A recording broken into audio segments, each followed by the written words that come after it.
je vous dis bonsoir au nom de Jésus. Moi, pour ma part, je n'ai pas grandi dans un foyer chrétien. J'ai grandi avec un père et une mère assez normales qui m'ont tout donné. À l'âge de 13 ans, je commençais d'aller dans les réunions, ça me plaisait.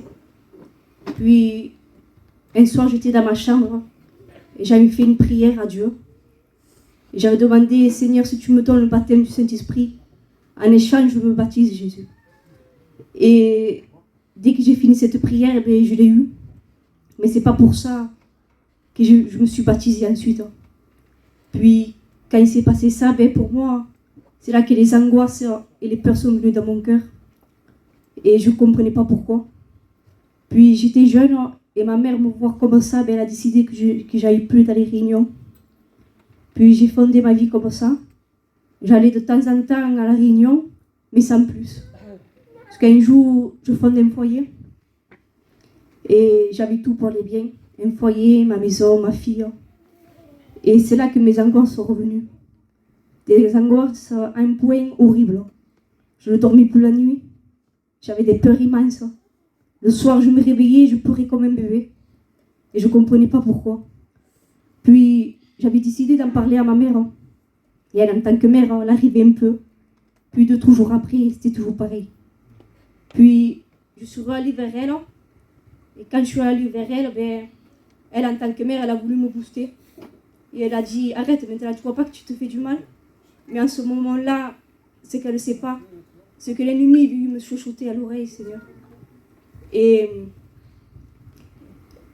il est venu, il m'a dit, mot pour mot, tu vois maintenant, même ta mère ne peut rien faire pour toi. Moi, en ce moment-là, je me suis dit, c'est vrai, comment je vais faire maintenant? Puis je suis restée ainsi, parce que je ne pouvais plus en parler à des personnes, parce que j'avais de l'orgueil un peu. Et plus j'allais, plus mes angoisses étaient puissantes. Je pleurais comme un bébé, j'arrivais plus. Et je remercie le Seigneur parce que on vient d'une famille chrétienne. Et ma famille n'avait plus de solution. Plus j'allais, plus je tombais. Puis j'ai décidé d'aller à cette réunion, c'était ici. J'ai donné mon cœur ici. Amen. Puis à Véron, je suis partie chez Louisseau. On a suivi pendant quelques années. Puis il y a eu la vague du Covid. Et de la vague du Covid, manque de communion, manque de prière, je n'ai pas tenu. Puis quelques temps après, c'est passé une catastrophe pour moi. J'ai perdu mon père. Dieu. Amen. Et quand j'ai perdu mon père, ça a été très dur pour moi.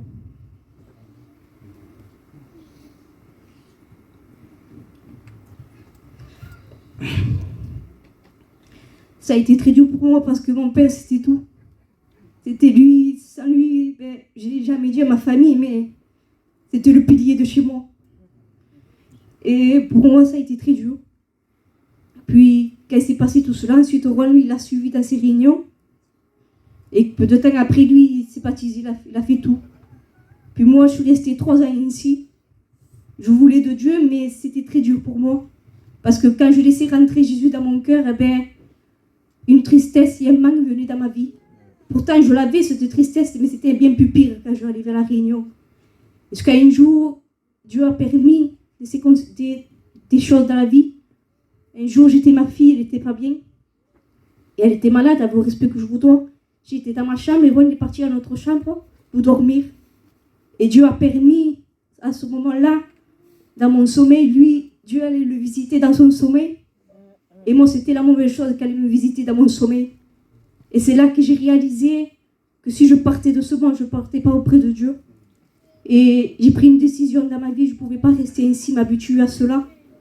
Et je remercie de tout mon cœur que Juan a toujours suivi le chemin de Dieu. Amen. Et j'ai décidé de suivre le chemin de Dieu. Moi, privé de sa gloire, privé de tout. Et il m'a fait grâce et privilège. Aujourd'hui, je vous témoigne de ce qu'il a fait dans ma vie. C'est la plus belle chose que j'ai pu faire. C'est vrai que je ne suis pas parfaite, qu'il y a des hauts et des bas. Mais lui, il est toujours là, m'épauler. Amen. Dieu, amen.